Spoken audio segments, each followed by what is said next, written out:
नमस्कार मेरे भाई।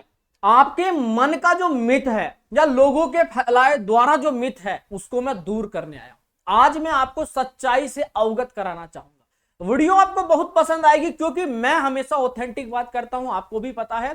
तो आज हम यूपी पुलिस वैकेंसी 2026 को टारगेट करेंगे। जी हां दोस्तों, 2019 में वैकेंसीज आई, 2023 में लास्ट वैकेंसीज आई और आज फिर जो वैकेंसी चल रही है इसके बारे में हम पूरी चर्चा करेंगे कि इस साल क्या रहने वाला है आपका safe score.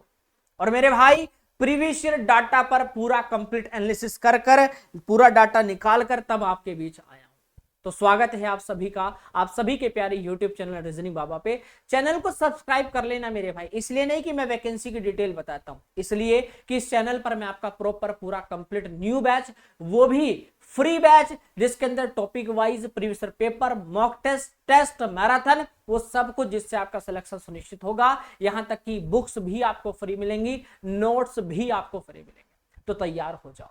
Mission UP constable 2026 अंतिम 120 दिनों का अचूक रणनीति भी हम यहां पर डिस्कस करेंगे। आइए समझते हैं। 32,600 प्लस पदों पर जो आपका चक्रव्यूह है, जिसको भेजने का डेटा मैं आपको मास्टर प्लान आपको बताने वाला हूं। देखिए, अभी कुछ पदों की अगर बात करें तो 32,600 प्लस पद हमारे सामने देखने को मिले। यहां पर आवेदन जो हुए वो 28,85,000 टोटल आवेदन यहां पर किए जाए, जिनकी परीक्षाएं 8, 9, 10 जून को आपने देखने को मिल गई। अब बात यह है कि संभावित अगर मैं बात करूं एक्सपेक्टेड जो कट ऑफ है जो कि परीक्षाओं में परीक्षा देने के लिए, तो 24 से 25 लाख हम मान सकते हैं। भाई 28 लाख में से हो सकता है 1, 2 लाख 3 लाख बच्चे नहीं जा पाए, तो यहां पर मेरे भाई 24 से 25 लाख बच्चे हैं जो कि एग्जाम देने जाए।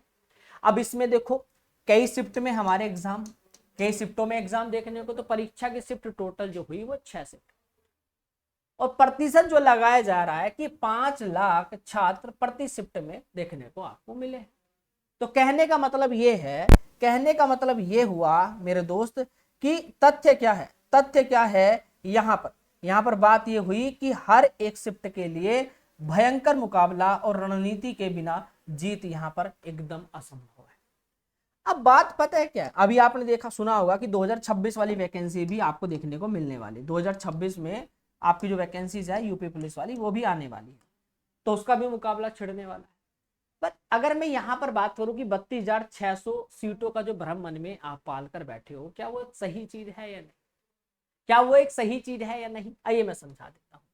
देखिए, इसमें पीएससी के भी पद हैं, एसएसएफ के भी है, महिला बटालियन भी है, वांटेड पुलिस भी है, जेल वार्डन भी है, ठीक है, जेल वार्डन फीमेल भी है और सिविल पुलिस भी है।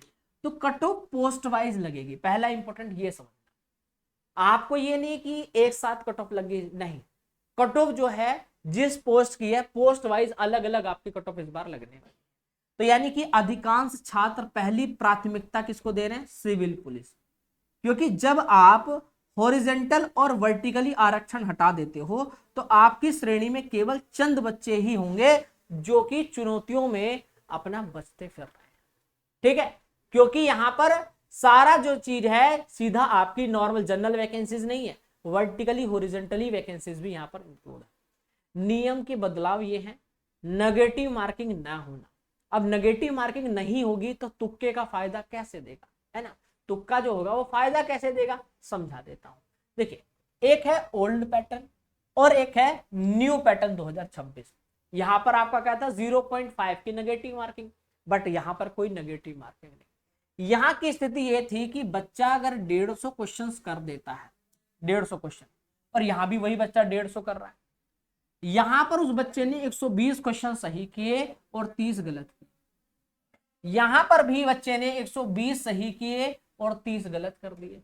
तो फायदा यह हुआ कि भाई अगर यहां 120 क्वेश्चन सही थे तो एक एक क्वेश्चन 2 मार्क्स का था, यानी 240 नंबर मिले, ठीक है, कितने मिले 240, वहां भी 240 नंबर मिलने थे, पर यहां बच्चे ने 30 क्वेश्चन गलत किए तो पेनल्टी लगेगी। 30 क्वेश्चन गलत किए तो आपका 0.5 की यानी 1/2 की नेगेटिव मार्किंग थी। 15 अंक, इसमें से 15 अंक माइनस कर दिए जाएंगे, यानी बच्चे को मिले सिर्फ 222।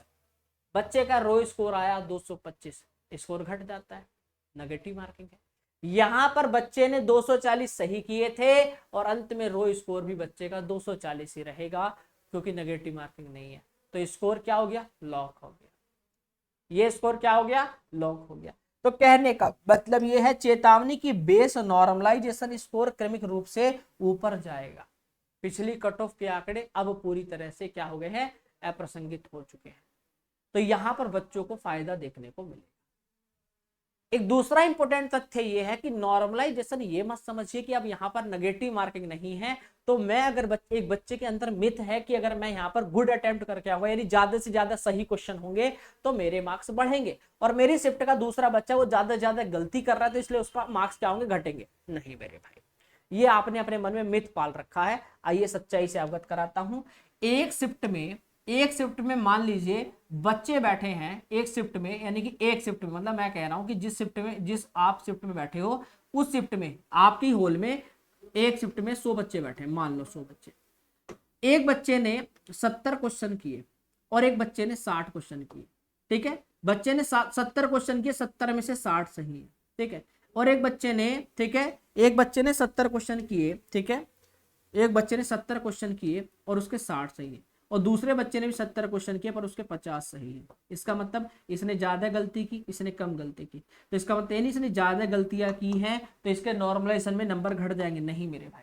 नॉर्मलाइजेशन एक ऐसा फैक्टर है जो कि नंबर ऑफ स्टूडेंट से मैटर नहीं करता कि आपने कितने सही किए कितने गलत, नहीं।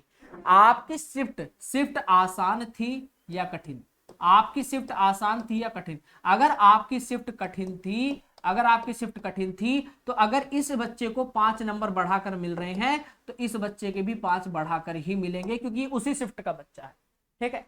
तो नंबर ऑफ स्टूडेंट मैटर नहीं करता शिफ्ट के अकॉर्डिंग। अगर शिफ्ट कठिन आ रही है तो नॉर्मलाइजेशन एक ऐसा फैक्टर है जिसमें समान दर्जा बच्चों को दिया जाता है। कि अगर आपकी शिफ्ट गलत आपकी शिफ्ट कठिन थी, ये बच्चा 70 क्वेश्चन करके आया, और एक शिफ्ट, ठीक है, आसान थी, एक शिफ्ट आसान थी, वो बच्चा क्या करके आ रहा है, वो बच्चा करके आ रहा है 80 क्वेश्चन, है ना, क्योंकि वो आसान शिफ्ट थी। तो इस बच्चे को और इस बच्चे को एक समानता देने के लिए नॉर्मलाइजेशन एक फैक्टर है कि यहां पर आपके मार्क्स थोड़े से घटने के चांसेस रहेंगे, ठीक है भाई, बात समझ में आ गई। तो सेफ स्कोर के सटीक आंकड़े मैं आपको बता देता हूं कि जो डेंजर जोन है 235 अंक, अगर आपका 235 अंक है या उससे कम है तो आप डेंजर जोन में रहने वाले। अगर सर्वाइवल जोन की बात करें, अगर मैंने क्या बोला, अगर 235 से नीचे जा रही हो तो डेंजर जोन है, ठीक है, बिल्कुल ध्यान से सुन लेना मेरे भाई, ठीक है। यस सर, बहुत अच्छे। अगर आप चाहते हो कि मिनिमम जोन बता दो जिसमें हम सरवाइव कर रहे हैं, हाँ 235 अगर आप लेकर चल रहे हो तो आप सरवाइव कर सकते हो, आपने जोन में बैठे ठीक रह सकते हो। बट टारगेट जोन की अगर मैं बात करूं तो 250 प्लस अंक, जी हाँ दोस्तों, यानी 125 से 30 प्रश्न अगर आपके सही निकलते हैं तो आप यहां पर सही यानी सेफ जोन में रहोगे। मेरी बात समझ में आ रही है जी सर।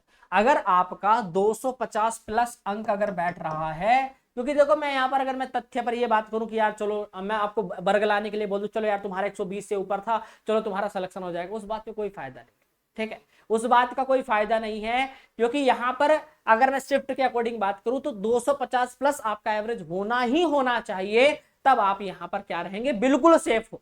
और अगर सर मेरा इतना नहीं है, मेरा 230 प्लस आ रहा है 235, तो हाँ आप एवरेज स्टूडेंट हैं, आप यहां पर सरवाइव कर सकते हैं, हो सकता है कि आपको चांस मिल जाए। तो कहने का मतलब है अंतिम चयन की गणित अगर मैं बात करूं डीवीपीएसटी के समय, जो हमें डीवीपीएसटी के समय जो हमारी फाइनल कट ऑफ लगेगी वहां तो और प्लस जाएगा, उसमें 5 से 7 अंक, जो 5 से 7 अंक और बढ़ने की संभावना हो सकती है।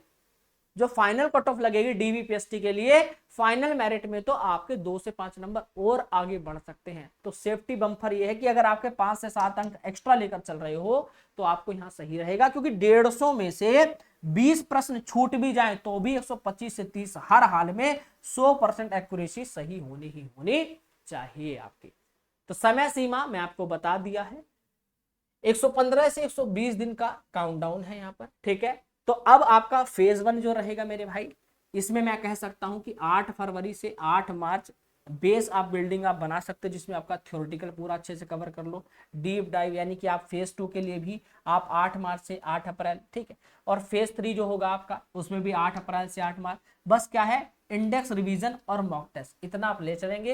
यानी कि डेडलाइन ये है कि 31 मार्च संपूर्ण आपका सिलेबस 100% पूरा हो जाना चाहिए। 31 मार्च से पहले पहले अगर आपका पूरा सिलेबस खत्म हो जाएगा तो आप सिलेक्शन ले पाएंगे, और अगर आप नहीं ले पाए हो तो भाई आप रह सकते।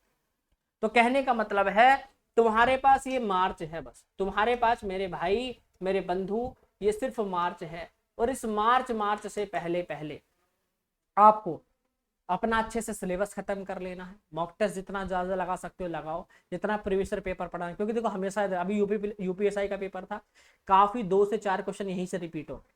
पिछला यूपी पुलिस का पेपर उठाना, वहां से 2 से 4 क्या मैं कहूँ 7 से 8 क्वेश्चन वहां से उठा कर आएगा। बिल्कुल बेसिक्स है, कोई ज्यादा आपको ऐसा मत समझना कि बहुत तगड़ा एग्जाम आएगा। मिथ के चक्कर में मत बैठना, अपना एग्जाम में बैठोगे बिल्कुल टेंशन फ्री होके बैठना, अच्छे से करना। बाकी आपको पता है अंतिम प्रहार नॉर्मलाइजेशन, इसके अंदर ही काफी जो बड़ा बदलाव देखने को मिल जाता है, जिस वजह से हम आप बहुत ज्यादा चौंक जाते हैं। तो कट ऑफ और नॉर्मलाइजेशन के चक्कर में बिल्कुल ऐसे परेशान नहीं होना कि यार क्या करें। मैंने आपको एक अंतिम उपाय बता दिया, 31 मार्च तक छोरी पूरा खत्म कर लो सारा टॉपिक वाइज पूरा, ताकि अप्रैल और मई केवल रिवीजन के लिए आपके बच जाए। ठीक है भाई, बात समझ में आई। लास्ट टाइम सिर्फ रिवीजन का होता है दोस्त, इस बात का ध्यान रखना। तो पढ़ाई का जो स्तर है वो अभी से ही 15 क्वेश्चन गैप कैसे बनाना है मैंने आपको समझा दिया है। श्योर सिलेक्शन प्रीवियस पेपर पढ़ो, यहीं से ऐसे क्वेश्चन हम मिलेंगे मैथ के, जीके के, रीजनिंग के, जो कि पिछली बार के उठाए हुए वही इसमें इंक्लूड किए जाएंगे। ठीक है, तो कहने का मतलब वही 10 से 15 मार्क्स जो होते हैं वो एवरेज छात्र जो होते हैं, एवरेज छात्र कभी हल नहीं कर पाता, और यही प्रश्न फाइनल मेरिट तय करती है। तो जो उतार चढ़ाव यहाँ पर आपको देखने को मिलता है, तो अभी से अपना बेस बना लो। इस चैनल के माध्यम से पूरी तैयारी, एग्जाम से पहले पूरा रिवीजन करा दूंगा। 30 मिनट का डीप लाइव आपको दूंगा। ठीक है, अगर आप चाहोगे तो मैं कंप्लीट यहाँ पर आपको जीके के साथ साथ और भी चैप्टर इंक्लूड करा दूंगा। वैसे रीजनिंग तो मेरा यहाँ पर रेगुलर चलेगा, ठीक है, सुबह 9 बजे। बाकी अगर आप और चैप्टर कहेंगे, जीके, करंट अफेयर, मैथ वगैरह, तो वो सब भी यहाँ पर आपको करवा दूंगा, पूरा फाइनल रिवीजन। ठीक है, बाकी आप लोग इस चैनल के माध्यम से जुड़े रहें, तैयारी बेहतर करते रहेंगे। वर्दी का जुनून है, इसको पूरा पाना है मेरे भाई। अगर मैं अभी से देखूं तो मेरे पास काफी समय है और अपनी वर्दी को मैं पा सकता हूं। तो आज से एक टारगेट बनाओ, आपका भाई आपके साथ है, बिल्कुल घबराने की जरूरत नहीं है। इस चैनल को जो नए बच्चे जुड़े हैं, चैनल को सब्सक्राइब कर लेना, सुबह 9 बजे आ जाओ। और अगर आपकी डिमांड रही, मैं आपको पहले ही बता देता हूँ, आपके एग्जाम से पहले पहले, आपके एग्जाम से पहले पहले मेरे भाई पूरा सिलेबस आपका खत्म करा दूंगा, पूरा सिलेबस आपका खत्म करा दूंगा। ठीक है, पूरा टॉपिक वाइज, ऐसा नहीं कि सर मिक्स कराएंगे क्या, नहीं, टॉपिक वाइज पढ़ा दूंगा, सारे प्रीवियस पेपर लगवा दूंगा, एक्सपेक्टेड पढ़ा दूंगा। ठीक है, और ये सब चीजें कैसे इतनी जल्दी होगी सर, मैराथन के माध्यम से। बस आप लोग जो नए हो चैनल सब्सक्राइब कर देना, टाइमिंग बता देना, 2 टाइम आपको दे दे रहा हूँ। अगर आप सुबह 8 बजे 8 AM सुबह 8 बजे, और दूसरा टाइम मैं आपको दे दे रहा हूँ, दूसरा टाइम हम आपको दे देते हैं 8 PM। ठीक है, 8 AM और 8 PM। अब मुझे कमेंट करके बता देना, एक तो ये टाइम है, एक ये टाइम है, और हाँ एक और टाइम मैं आपको दे देता हूँ, एक और टाइम मैं आपको दे देता हूँ 12 PM। ठीक है, यानी दोपहर 12 बजे।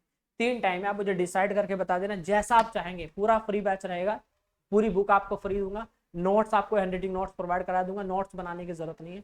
मैंने अपनी एक बुक लॉन्च की है जिसमें मैंने सिर्फ हैंडराइटिंग नोट्स है, वो यूपी पुलिस वाले बच्चों के लिए फ्री हो जाएगी। उसमें ये फायदा होगा कि आपको एग्जाम को पढ़ने के लिए आपको नोट्स बनाने की जरूरत नहीं है, सब कुछ लिखा लिखा मिल जाएगा। ठीक है, चलिए आज के लिए इतना ही रखते हैं, तब तक नमस्कार, जय हिंद, जय भारत, वंदे मातरम साथियों।